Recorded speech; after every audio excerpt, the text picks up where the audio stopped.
Soviet monuments, preserve them or tear them down. How should the memorials of this long-ago regime be handled?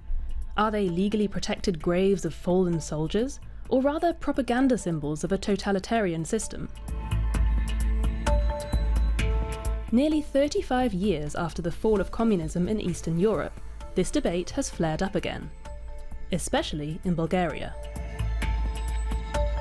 At the centre of the controversy is the monument of the Soviet army, right in the middle of the capital, Sofia. Whatever ends up happening to the monument, the decision will come much too late. It's a memorial. These aren't just any stones, it's a pantheon. It shouldn't be destroyed under any circumstances. We've proven that this is not a cultural monument, and the authorities have confirmed that it's not a soldier's memorial. Our proposal to turn the monument into a museum would force both extremes to make concessions. More than that, it would fill a void we have here, namely the absence of this kind of museum and the lack of information about the terror regime. From the late 80s, as communism crumbled, the busts of Lenin and other leading Soviet figures started disappearing from public view. Some wound up in storage, others in museums, like here in Bulgaria. But the larger monuments remained mostly untouched. It was only with the Russian full-scale invasion of Ukraine in 2022 that these imposing monuments were hastily dismantled, like here in Riga. But in Bulgaria, opinion is strongly divided on what should be done with the looming communist-era monuments.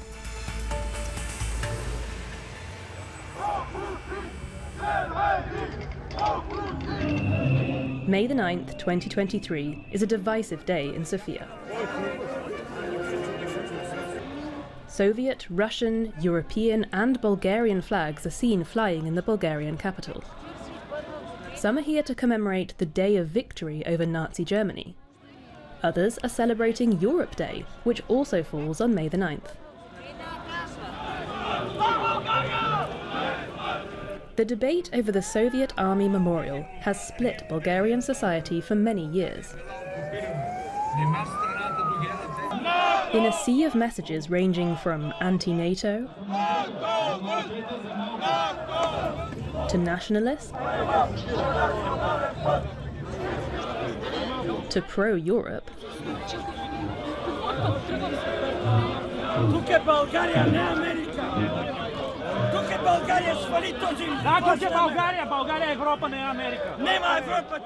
one thing is clear. This is a country that has not yet come to terms with its past. Unlike in other former Eastern Bloc countries, such as Poland, the communist era is often romanticized in Bulgaria. The horrors of that era were barely discussed for a long time, leaving plenty of room for problematic interpretation. An end to the historical vacuum, and an end to this monument.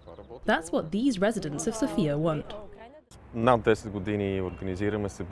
been campaigning for this monument here to be dismantled for more than 10 years. We want the square to be depoliticized because this monument divides us as a society. Because of the monument, we cannot use the square. It doesn't look to the future, but rather serves a criminal propaganda of the past and is the reason for a lot of tension. As early as 1993, the city council decided to dismantle the monument. But since then, various institutions have been passing the buck back and forth to each other, with no one willing to take responsibility. And this despite the fact that activists have already clarified that the monument is not under special legal protection as either a cultural asset nor as a soldier's memorial.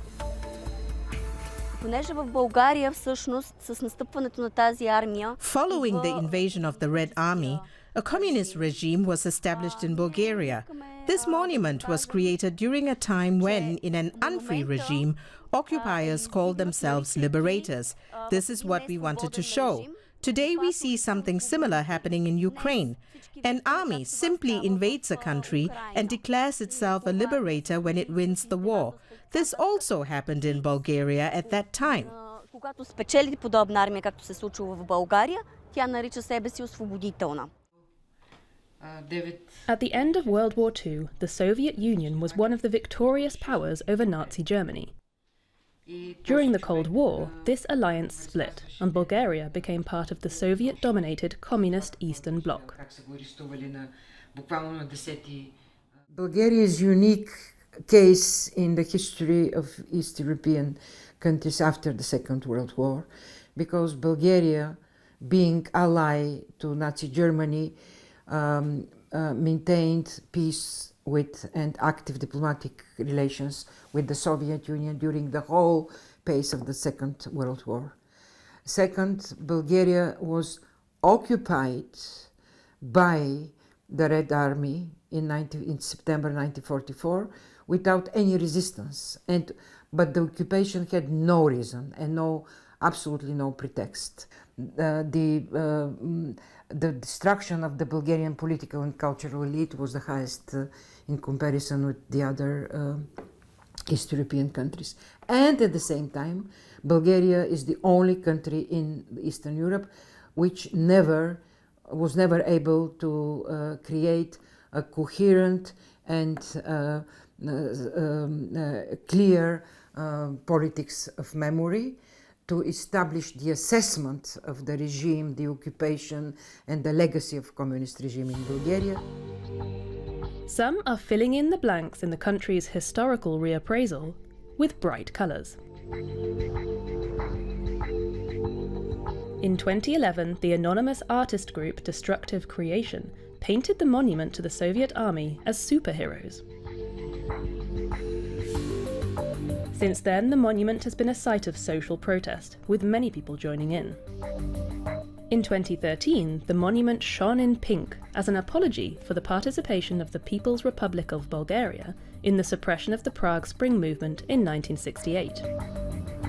And in 2014, it turned blue and yellow in solidarity with Ukraine when Russia illegally annexed Crimea. Това е нещо хубаво, което се случва тук, че поне тази свобода я има. What's happening here is good. These actions are proof that we at least have the freedom to perform artistic activities on the street. And when they hit the mark, the media shows it. In this respect, there is no media darkness, no censorship.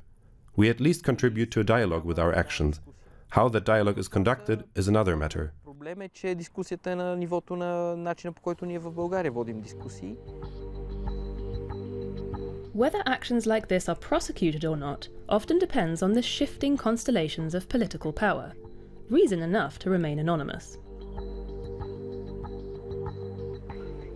Вариант паметника да стане музей е много добър. The proposal to turn the monument into a museum is good because it would force both extremes to make concessions.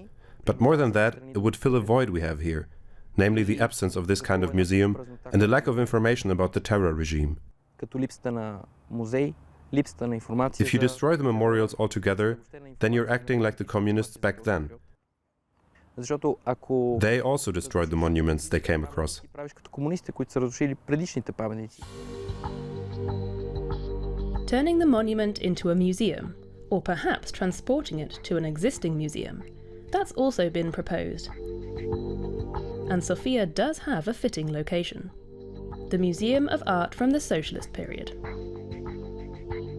Here you'll find depictions of Lenin in all imaginable poses, Che Guevara, and Bulgarian communist leader Georgi Dimitrov. В тази епоха на изкуството са наложени пропагандни функции.